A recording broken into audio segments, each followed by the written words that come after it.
जो हमारे सॉलिड्स होते हैं उनकी फिक्स्ड शेप एंड वॉल्यूम होता है, उनकी शेप फिक्स्ड होती है और वॉल्यूम भी फिक्स्ड होता है। फिक्स्ड को हम डेफिनिट भी बोलते हैं, यानी जो हमारे सॉलिड होते हैं उनकी definite shape and definite volume होता है। दूसरी बात, जो स्पेस होता है पार्टिकल के दरमियान वेरी लेस होता है, जो स्पेस होता है पार्टिकल के दरमियान वेरी लेस होता है दोस्तों।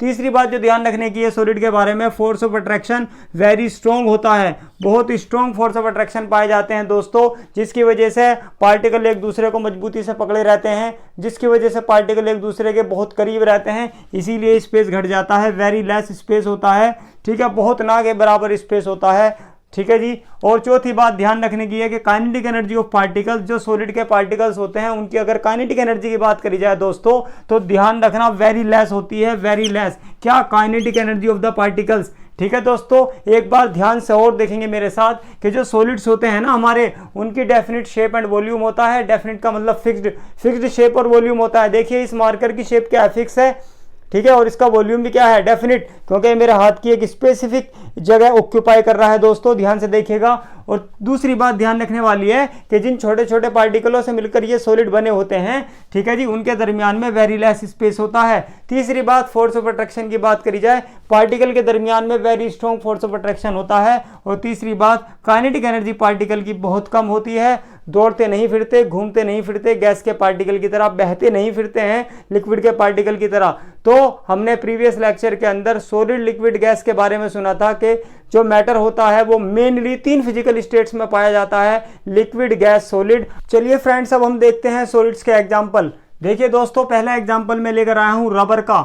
जो हमारी रबर होती है, ठीक है, वो सॉलिड होती है, लेकिन वो तब जरूर जाती है, स्ट्रेचेबल होती है, ठीक है, थोड़ी सी, लेकिन पार्टिकल के बीच में इस तरह से थोड़ा बहुत स्पेस हमें पता लग रहा है कि पार्टिकल के बीच में स्पेस है थोड़ा बहुत, रबर के पार्टिकल के, वो थोड़ी सी वो प्रेस भी हो जाती है, ठीक है दोस्तों। अगर हम बात करें पेन की, जो हमारा पेन होता है जिससे हम लिखते हैं, जो हमारी पेंसिल होती है, पेन हो या फिर हमारी पेंसिल हो, वो क्या होती है? वो भी हमारे किसके एग्जाम्पल हैं? सॉलिड के एग्जाम्पल दोस्तों। दूसरा एग्जाम्पल मैं लाया हूं प्लास्टिक वाटर बोतल का या हमारी प्लास्टिक की चेयर का। जो हमारी प्लास्टिक की चेयर होती है, प्लास्टिक की वाटर बोतल होती है दोस्तों, बताइए वो सॉलिड ही तो होती है।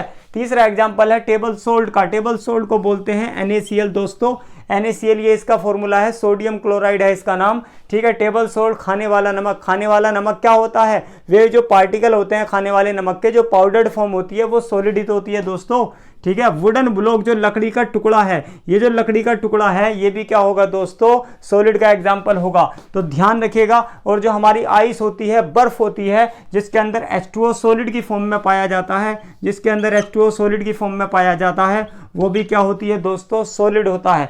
तो आइस हो गया, वुडन ब्लॉक हो गया, टेबल सोल्ट हो गया, प्लास्टिक की वाटर बोतल हो गई, रबर हो गया, पेन, पेंसिल, चेयर, ये सब एग्जाम्पल हैं मेरे दोस्तों सॉलिड्स के।